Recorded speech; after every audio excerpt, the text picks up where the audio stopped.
Fishing like a local isn't just about catching fish. It's about connecting with the environment and the people who call it home. It's about hearing the stories and traditions that have been passed down for generations and sharing unforgettable moments with the people you meet along the way. Fishing like a local is having an experience that stays with you forever. And with Fishing Booker, you can experience it too, no matter where you are. Discover your next adventure on Fishing Booker. In 1933, Fred Bear created a legacy, pursuing his lifelong passion. Fred's mission was to ensure archery remains accessible to everyone. Here at Bear Archery, we promise to never forget the principles our brands were founded on. From the youngest archer to the oldest, we strive to build bows that give you the best shooting experience. Visit beararchery.com to discover more.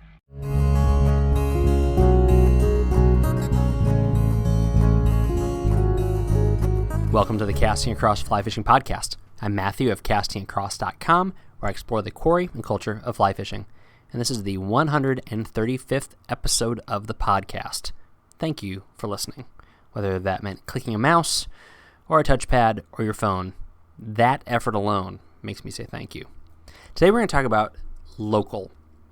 Now, this is a both and conversation, which is to say that when I talk about going fishing somewhere far away next week, I'm not contradicting myself. So you can both focus on local and far away. I just think that local kind of predicates the far away. Local ought to come before the far away. That's not to say that if for some reason you've decided to listen to my podcast, but you only go fishing once a year and you live on the East Coast and you fly out to Montana, that you're doing it wrong.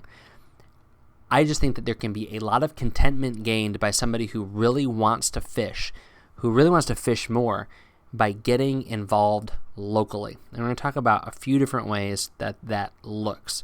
So again, both and conversation. You can fish far away. You can desire to fish far away. You can plan to fish far away. You can get involved in things that are not close to home. But I think there's a lot of benefits in making sure that you also have a lot of local facets to your fly fishing. I think it will benefit you, it'll benefit your community, and it will benefit your far away fishing. So I think that there is a lot of benefits to you being on the water when you do go on that cross-country trip if you've had that regular time close by. And I think they work with each other. I think they feed off of each other. They, again, are not mutually exclusive. It's a both and kind of conversation. So we're going to talk about 4 different things. The first one being fish. Go fishing locally. Now, this isn't a hard thing. It just might require a little bit of tweaking. So this is something I've talked about plenty of times on the podcast before. When I first moved to Massachusetts from living in Pennsylvania, I was grieving the loss of my spring creeks. And so every freestone river, every tailwater, every ocean full of striped bass, to me seemed like a step down. And there's nothing wrong with that. There's nothing wrong with, ranking things in your head and having a preference. I still absolutely love spring creeks, and probably if I had my choice to live on a type of water, I would gladly get rid of those giant bass that are around the corner from my house to fish on a spring creek and live on a spring creek. But that's not my situation, so I'm going to embrace what I have, and when I have the opportunities to go to spring creeks, I'm going to fish those with great gusto. But if your fishing ideal is nowhere close to you, then be content with what's around the corner. Be content with what's next door. Learn to appreciate it. Learn to find those points of continuity. For me, for example, one of the things that I loved about Spring Creeks was how they had the propensity of having undercut banks, and how my streamer game involved a lot of downstream streamer fishing with finesse and working big brown trout out from underneath these undercut banks and the big weed beds that acted as tunnels for these holes. Now, I don't have the exact same situation, but you know what? There's plenty of places where I can fish a downstream drift and fish a streamer in a similar manner on some of these freestone streams that I have all around me in Massachusetts and New Hampshire and Maine. I can still do the same thing. It doesn't look the same. It doesn't feel the same, but it's similar enough. And then, you know what? I look and I say, I can nymph this run. I can fish a dry fly over that pool, and I'm fishing. And really, I think once you get in the water, as long as you're having success, and not just having success in like numerical fishing results, but just in success of having a good time, then a lot of those comparisons fade away. So again, if you are used to flying to Alaska once a year and that's your fishing trip and you just have some little put and take stocker stream around the corner, you know what? Get out, get a little 5-weight, have fun with it, learn some techniques, learn some tactics, and if there aren't a whole lot of point of continuity between what you want to be doing and what you're doing, still find something that you can enjoy. Because that keeps you in the water. It is a little bit of a carrying over activity between those big trips, and you'll be so surprised with what you find. Even if your preference is saltwater and you live freshwater or vice versa, you know, you are going to be so surprised at the enjoyment that comes from the challenges that you create on your own. But those kind of things only happen when you're on the water more frequently. It's as simple as saying, I saw a fish in that run. It was the biggest fish I've ever seen in this river. It was all of 14 inches or something like that. And you go after that. Or, you know, I was walking the dog and I saw a carp. I've never caught a carp before. How do I catch a carp? This is my new white whale that I'm going to chase after this carp. And so with a couple of small purchases, a few online videos, a little bit of practice, this is going to be the thing that I do.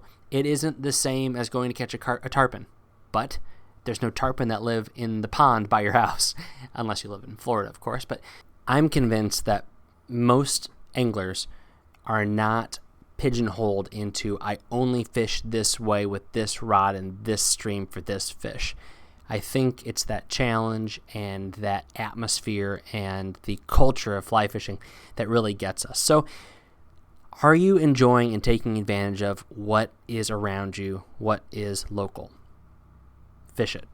Get out there, catch those sunfish, catch those suckers, catch the whitefish, whatever you have close. Catch those stocked chubby rainbow, because you never know what you're going to find, whether it be an experience or whether that be a fish. It's the holdover rainbow that it's still a little chubby and still looks a little funny, but it's enormous. And it gladly took that little dry fly that you floated with a perfect presentation. And that can be just as rewarding as anything else based upon how it fits into the context of where you're fishing. All right, so that's the first thing about local is fish local. Secondly, conserve local. All right, Bristol Bay. I know Pebble Mine is not good. I've heard about it, believe it or not, a couple of times. I have no problem with people being against Pebble Mine. I am not for Pebble Mine by any stretch of the imagination. But can you name a conservation project close to your home? Maybe it doesn't have to do with trout. Maybe it doesn't have to do with fish. But can you name a water-based conservation project close to home? You can cut a check to whatever organization is trying to protect Bristol Bay, and there's value to that. But how many of your dollars are going to projects that are close to you, whether you fish or not? Maybe it's upstream of where you fish. Maybe it's downstream of where you fish. But as you know, everything is connected. Everybody lives downstream, and it all impacts each other. It is a symbiotic environment. And so if that means you getting your feet in the stream and moving some logs and building up some riparian structures or pulling out some old barrels or counting shad as they come through a corridor or just picking up trash, raising awareness even. I mean, that gets overused so much, but in certain circumstances, it is absolutely applicable. If people don't know the resource that's right beneath their feet, doing what you can do to inform your community, inform an elementary school, have a talk at a library, something like that. And even if it's for this little muddy stream that flows through your town, a lot of good can come from that. One example of that, there was a local college close to where I used to live in Pennsylvania that adopted this nasty little culvert-ridden kind of drain because they saw on maps that had once been a tributary to a creek. So they said, there's a spring here, this water is probably getting blocked up somehow, and they took time and they took energy and they took effort. They got the local Trout Unlimited involved. They got local elementary school students involved, and they revitalized this little spring seep and it now feeds back into the creek. And in doing so, it gives it a blast of cold water in a place where it had become kind of stagnant enough that it revitalized a stretch of water. Now, is this an enormous project? Is this the removal of a dam on a big river out west? Is this the reconstruction of a fish passage or something like that? No. But it was actual people doing actual work close to home at the bare minimum for beautification. The other auxiliary benefits were now you had a bunch of kids from elementary school that are aware of the benefit of being involved in the local ecosystem and conservation. A local Trout Unlimited chapter that actually got to see results. It wasn't just sending money off somewhere and maybe hearing about how it got spent, but your $15 got, amassed in $1 million, and you were a small part of some brick that was laid. But then there was fish. The fish came back. The fish moved into a spot. The weeds that were supposed to be there were growing there. It wasn't the nasty stuff. It was the good stuff. And then the bugs came back, and the stream bottle got channelized, and the rocks were available so that there was substrate so the fish could spawn. All of those auxiliary benefits happened just because of a little bit of work. And it was local. And it wasn't that difficult. People do that all the time, and you can be involved in it as well. Become the champion of a stream. If you are one person who retweets something about Pebble Mine, then there's something to that. I'm not going to deny that. But if you are the person who stands up, kind of Lorax-like, and speaks for a stretch of water or something local to you that you can go and touch and watch and monitor, that's some good stuff. That's some very, very good stuff that is worthwhile. And you know what? If you can't do that, maybe buy coffee for the guys that can and be an encouragement. Little things like that do help. Take notice of people who do have their hands and feet in the water, making those changes to do what they can to help, even if not the fishing, just the environment around you. If it matters, then it should matter, no matter if it turns into a 20-inch trout or not. All right, fish local, conserve local. Thirdly, you know what's coming, shop local. I have no problem with buying gear online. I have no problem with patronizing companies like Bass Pro Shops and Cabela's. There is a time and a place for those things. However, shop local, because the benefits of shopping local outweigh what may very well be the slightly higher price that you're going to pay.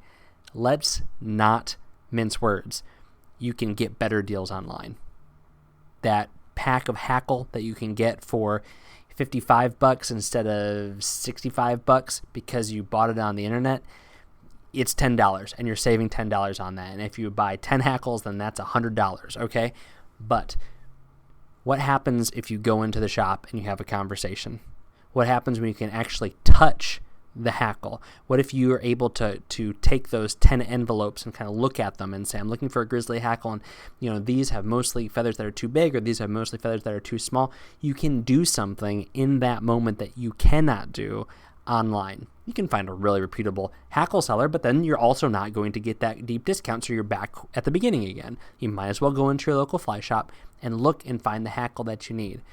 And then, of course, you go and you touch the fly rods and you cast the fly rods. Don't just wiggle them in the store. It's fun.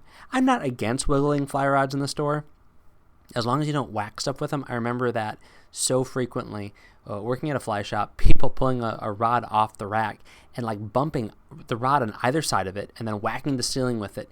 Like they expect the thing to weigh 50 pounds. When they pick it up, they just lose all control of their right arm and they're whacking things all over. Be gentle. This is something that somebody else is going to eventually buy and take home. And then wiggle it around. It's fun. We all do it.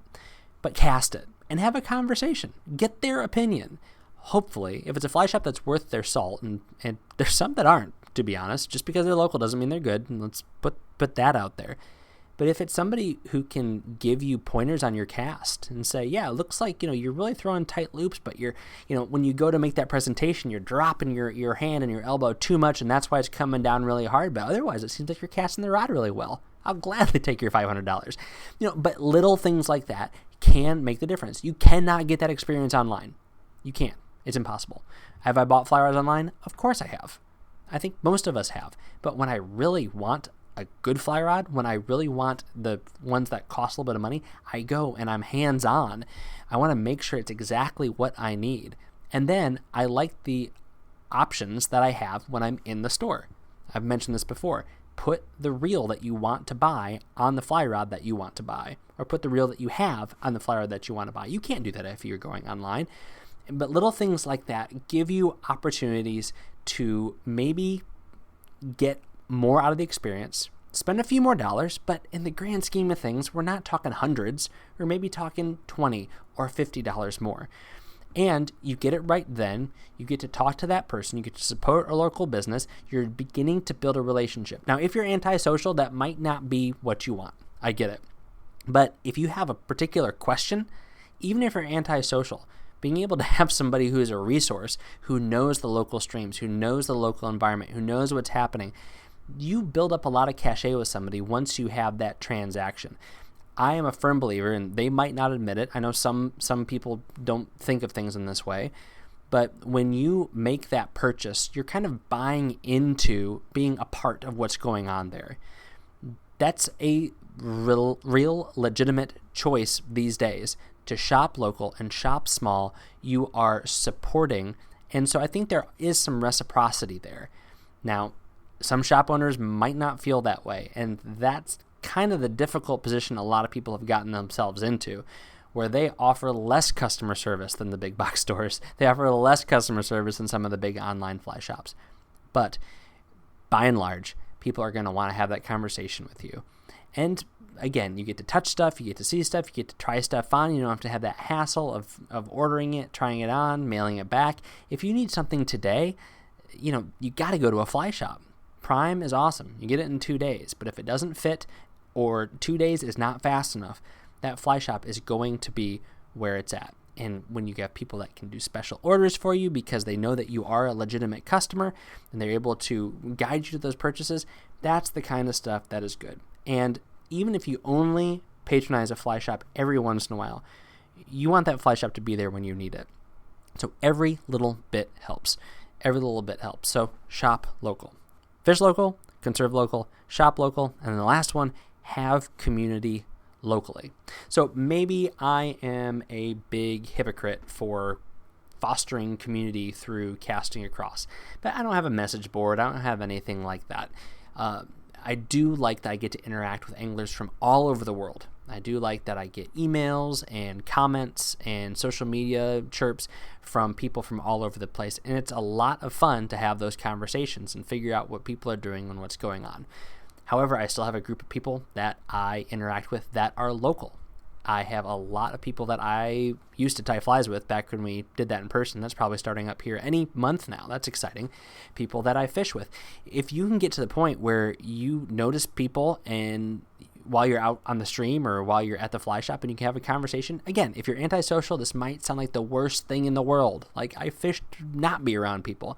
But even at the bare minimum, if you can just have a pleasant smile, tip of the hat, nod, hi, how's the fishing going, then that's something good. There's somebody that's maybe even looking out for you. I've had that happen before where I've dropped something and someone says, hey, I noticed this was yours because I've seen it on your vest. Here you go. That's awesome. That's something little. It's a great feeling. It's like restoring your hope in humanity, but that only comes by knowing people and having conversations. But then really it circles back to all three of the things I've talked about before that.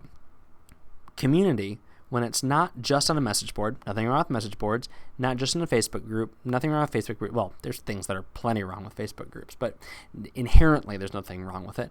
When it's off the internet and when it's in person, or when it is maybe online, but a little bit more intimate in you're actually having like real conversations, not just comments here and there, those things, they feed into building community at the fly shop. They build into let's all get together and make some changes on our local watershed so that we and the people around us and our children and our children's children are going to be able to enjoy this resource. And you can call somebody up or text them and say, hey, what are they biting on? And how great is that? That simply by having relationships locally, you can impact the local economy, well, the fly fishing economy, whatever that's worth, the local conservation scene, and the fishing experience that you have for yourself. So that happens by fishing locally. And you know what? While you're doing those things, while you are working on the stream project and you want to talk about that trip you have coming up to Belize or Kamchatka or something like that, do it. But then at the end of the day, head down to that riffle, watch the trout rise, and just enjoy the fact that you have things. They might not be exactly what you want. They might not be your favorite, but you have something close to home that you're invested in and that you can benefit from in the local ways. Any thoughts on this? Anything that I completely missed? Some other big benefit of keeping your fishing local? If so, let me know. Matthew@castingacross.com. I will respond to you. And if you have some really good stuff, I will insert it into an upcoming podcast. Just because I don't insert it doesn't mean it's not really good. But there's only so much time, and I try to keep these around 20 minutes, 25 minutes, which means I should stop talking about what I'm talking about and talk about something else. This week on castingacross.com, 2 articles. The first one was called Weigh, Measure, and Show Grace. Weigh, measure, and show grace. So I'm not a measure my fish person. I'm certainly not a weigh my fish person. I don't bring a tape measure with me, and I don't bring a little scale with me. I never have. I mentioned the article that there was at one point in time when I had 2 rods that I fished with almost exclusively, these 2 certain rods, that I knew what the rod butt to the tip of the cork and then to the stripping guide was. So I had these 2 kind of rough estimates that I could like hold a fish up to my rod real quick and be like, yeah, that thing's over 15 inches. But really shortly thereafter, I started fishing other rods and I started realizing, like, what does it matter? I'm not going to keep them. It's not about a slot limit. And, you know, bragging rights, if that thing is almost 20, I can say the thing was almost 20, and that's good enough. But maybe I don't catch enough big fish, but there was a time I was catching lots of big fish, but maybe I just don't feel the need to share that. So I talk a little bit about the culture and the idea around measuring and weighing your fish. Weighing trout, that's just something I just can't. It was a 5-pound trout. How would you even know? Like, you have this perfect perception about what 5 pounds is. But anyway, people do that. And hey, if that's your thing, I don't want to knock it. I'm not going to yuck your yum. Next article that appeared on Wednesday of this week was called Planning and Executing a Fly Fishing Gift. Planning and Executing a Fly Fishing Gift. My wife gave me one of the best gifts that a woman can give a man on Father's Day, and that is, you have a day to go fishing. I'll probably talk about this next week, or maybe the week after I do it. But this is the front end, and the great thing about this gift is that she gave it to me about 2 weeks before Father's Day, which means that I have about 3 weeks to plan this fishing trip, which for me is almost as fun as going fishing itself. I get to figure out where I'm going to go. I'm going to figure out why I want to go there. I got to figure out, is it that worth an entire day? Is a long drive with this premier spot better, or a short drive and some really good stuff? What I don't get to do up here in New England that I can do down in Virginia. So I kind of talk through how I go about that decision-making process. And maybe that'll resonate a little bit with you, but also maybe it'll be the kind of second half to the conversation today. They really relate to one another about how you think about your away fishing based upon your home fishing. And that might sound like kind of an abstract concept. That might seem like a little bit weird and like just too much in your head, but we all go through these thoughts. You know, I don't know if I want to go and fish for striped bass in Virginia because I fish for striped bass here. There's stuff I can't do here. Again, I was talking about Spring Creek. So that's the conversation I was having in my head, and I shared it with you all on the website, castingacross.com. I've mentioned this every once in a while, and at this point in the podcast, thanks for sticking with me, but, you know, I think the writing is really good. Me talking is good, but me writing, I edit my writing. I don't edit my talking. And maybe if you listen to this and you say, yeah, obviously you don't edit your talking. But I don't edit my talking. I edit my writing. I go back. It's still rough. I mean, it's a blog, for goodness sake. I don't like calling it that. I like calling it a website. I like calling them articles. But at the same time, it's just a blog. And a lot of it is kind of rough and unpolished. And I have plans eventually to kind of mold some things into some better works, but a lot of it is just what's been on my mind, and you could even say on my heart and on the end of my rod for the last few weeks. That's what I put out, and that is what ends up on castingacross.com. It's over 5 years, and so there's a lot of stuff there. The podcast didn't start until like 2 years ago, so that means there's a whole lot of written stuff on castingacross.com. This week's recommendation on the podcast is Bo Beasley's Fly Fishing Virginia. Fly Fishing Virginia by Bo Beasley, part of the No Nonsense Guide series. This is a great book. I've had this for so many years. I leaned on it heavily when I was living in Virginia. But Bo's a great guy. He's behind the Virginia Fly Fishing and Wine Festival and the Texas Fly Fishing and Craft Beer Festival. I think I have the name of that right. He is a longtime outdoor writer, and he's got a handful of guidebooks. And Bo's just a great guy. If you know Bo, then if you've met Bo at a fly fishing show, you know he's just a warm, kind, outgoing fella. And this is a great book because he is writing about his home water. Now, he is kind of from where I hail from in the northern part of the state, but he is a well-connected man who has all sorts of inroads to some great fly fishing all across the Old Dominion. So if you live in or around Virginia, or you're going to be going there on a vacation, this is a book worth picking up. It is a beautifully photographed book with awesome maps, great little anecdotes, and again, that warmth of Bo knowing these waters intimately. He's not writing about some place that he went on vacation to learn about. He's writing about the places that he fishes himself. So it's a great book. It's worth checking out. I'll put a link to Fly Fishing Virginia by Bo Beasley on the show notes of this podcast page on castingacross.com. Thanks for listening to the Casting Across Fly Fishing Podcast. Please subscribe in your favorite podcast app and rate the podcast in iTunes. Then head over to castingacross.com, where you'll find more info on this podcast and 3 posts a week on the people, places, and things that go into the pursuit of fish.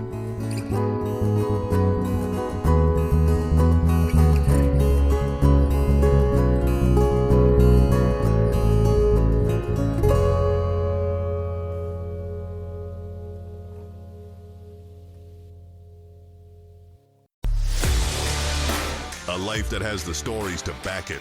A life to be proud of. It's a Winchester life. Yeah, baby. 6'8" Western. Oh, mule deer, baby, right there. Tune in every Tuesday at 7 p.m. Eastern on Waypoint TV. In Wild Country, rules were not created by man. Don't miss Wild Country, Wednesdays from 7 to 11 p.m. Eastern. Presented by Primos. Speak the language. Waypoint TV, the destination for outdoor entertainment.